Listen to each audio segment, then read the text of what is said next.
अब हम इसमें पढ़ेंगे कि जो राजनीतिक सिद्धांत में जो रिवाइवल हुआ, उत्थान हुआ, पुनरुत्थान, उसमें बर्लिन के क्या विचार थे?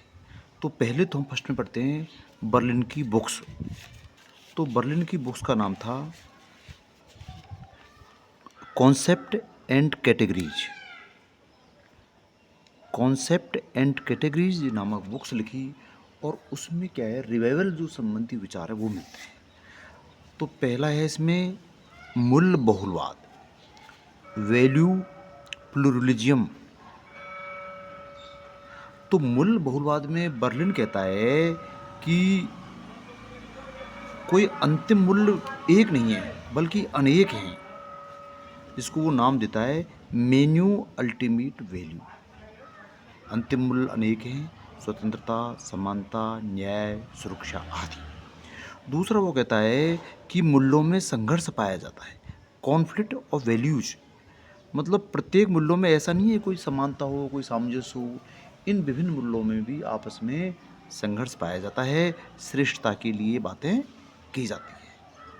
दूसरा वो कहता है कि मूल्यों के आधार पर हम कोई नो फाइनल सॉल्यूशन, कोई अंतिम समाधान नहीं निकाल सकते। ये नहीं कह सकते कि ये स्वतंत्रता सही है, ये समानता सही है, कि निरपेक्षता सही है, न्याय सही है।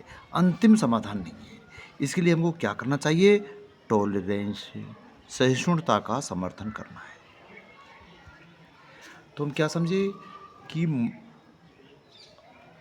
बर्लिन अपनी पुस्तक कॉन्सेप्ट एंड कैटेगरीज में पहली जो अवधारणा प्रस्तुत करता है वो कहता है मूल्य बहुलवाद। इसका मीन्स अनेक अंतिम मूल्य होते हैं जिनमें संघर्ष पाया जाता है, पर कोई फाइनल सॉल्यूशन नहीं होता है।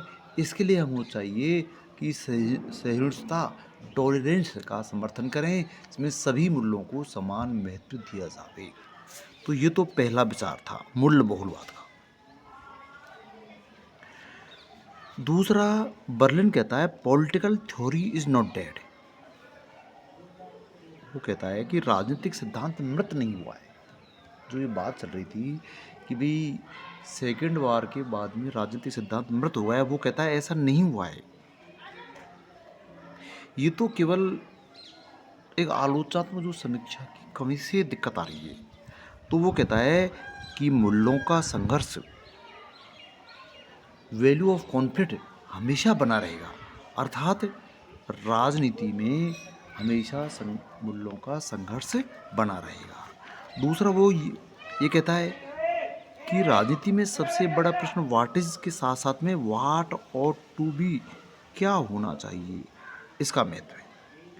दूसरा वो कहता है कि भाई राजनीतिक मूल्यों में थोड़ा कम क्यों हुआ है, क्योंकि क्रिटिकल डायमिनेशन, आलोचनात्मक सोच की समीक्षा होनी चाहिए, जबकि इसको इग्नोर कर दिया। 1950 के बाद में जब हम वैज्ञानिक अध्ययन करने लगे तो जो मूल्यों के बारे में जो आलोचनात्मक सोच थी, जो क्रिटिकल जो डेमिनेशन था, उसकी उपेक्षा की गई कि भाई मूल्य क्या सही हैं, कौन से गलत हैं, कौन सी तत्व को हम किन किन आधारों पर सही मान सकते हैं। इस प्रकार जो विभिन्न जो मूल्यों की जो क्रिटिकल डायमेंशन थी उसकी समीक्षा होनी चाहिए, क्योंकि जो राजनीतिक मूल्यों के टकराने से तो राजनीतिक निर्णयों में गाइडेंस की भूमिका निभाता है, मार्गदर्शन। Political philosophy can survive in society. वो मतलब किस लिए टिका हुआ है? क्योंकि वो मार्गदर्शन की भूमिका निभाता है। तो इस प्रकार हम कह सकते हैं कि political theory is not dead, मरा नहीं है, मूल्यों का संघर्ष बना रहेगा। उनकी आलोचनात्मक जो समीक्षा है, डायमेंशन है, उसके अनुसार अध्ययन होना चाहिए। वाट और टू, क्या क्या होना चाहिए, ये राजनीतिक सिद्धांत में एक मार्गदर्शक की भूमिका भी निभाता है। दूसरा वो एक बहुत बड़ी बात कहता है कि दर्शन का उद्देश्य क्या है। बर्लिन कहता है what is purpose of philosophy. तो उसके बारे में वो कहता है कि राजनीतिक दर्शन से क्या फ़ायदा होगा, इससे क्या है, खुद को समझने में मनुष्यों की मदद करना, अंडरस्टैंड टू ऑन, खुद को समझने में मदद की जाना, ताकि वे खुले में कार्य कर सके, ओपन वर्क, कर सकें, और न कि अंधकार और दिशाहीन में। वो ये कहता है कि एक राजनीतिक दर्शन से क्या होगा कि राजनीतिक दर्शन से ये फायदा होगा कि मनुष्य खुद को समझेगा, फ्री होकर कार्य करेगा और वो अंधकार में और दिशाहीन होकर कार्य नहीं करेगा। अर्थात राजनीतिक दर्शन से हमको एक ओपन माइंडनेस मिलेगी और हमको एक प्रकाश में और एक दिशा की ओर कार्य कर सकेंगे। यदि हम ऐसा रहेंगे, यदि हम दर्शन की उपेक्षा करेंगे तो हम अंधकार में फंस जाएंगे। तो ये क्या है, खुद को समझने की एक क्षमता, अंडरस्टैंड है। इस प्रकार से 3 कार्य बताता है। चौथा आता है ऑक्सफोर्ड। ऑक्सफोर्ड को वो जैसे ऑक्सफोर्ड कहता है कि भाई समस्याओं के समाधान के लिए केवल परंपराओं की ओर लौटना चाहिए, उसका विरोध करता है।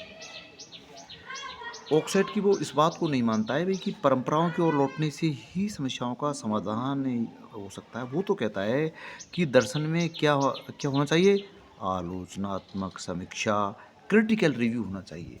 हर चीज़ की, हर मूल्य की स्वतंत्रता, समानता की एक क्रिटिकल व्यू होनी चाहिए, समीक्षा होनी चाहिए। तभी हम वास्तविक रूप से समस्या का समाधान कर सकते हैं। पांचवा जो उसकी जो बात है वो है विशेषता ट्रुथ, सत्य के बारे में। सत्य क्या है? तो वो कहता है कि सत्य को हम केवल साइंटिफिक वेरिफिकेशन से नहीं जान सकते हैं। यदि हमको सत्य को जानना है तो ह्यूमन एक्सपीरियंस, मानव आइडियाज़ और अवधारणाएं, कॉन्सेप्ट, अवधारणाओं से हम इसको समझ सकते हैं, सत्य को। इस प्रकार हम बर्लिन के राजनीतिक सिद्धांत के पुनरुत्थान में जो वो देखते हैं योगदान, तो कृति तो है कॉन्सेप्ट एंड कैटेगरीज 1973। पहली विशेषता है कि वो मूल्य बहुलवाद पर जुड़ता है। दूसरी वो कहता है कि political theory is not dead. तीसरी वो कहता है कि दर्शन का उद्देश्य क्या होना चाहिए। तीसरा वो ऑक्सफोर्ड की परंपरा की ओर लौटने का विरोध करता है। और पांचवा कहता है कि सत्य को केवल वैज्ञानिक सत्यापन से नहीं समझ सकते, बल्कि अनुभव, आइडिया और अवधारणाओं से ही समझ सकते हैं।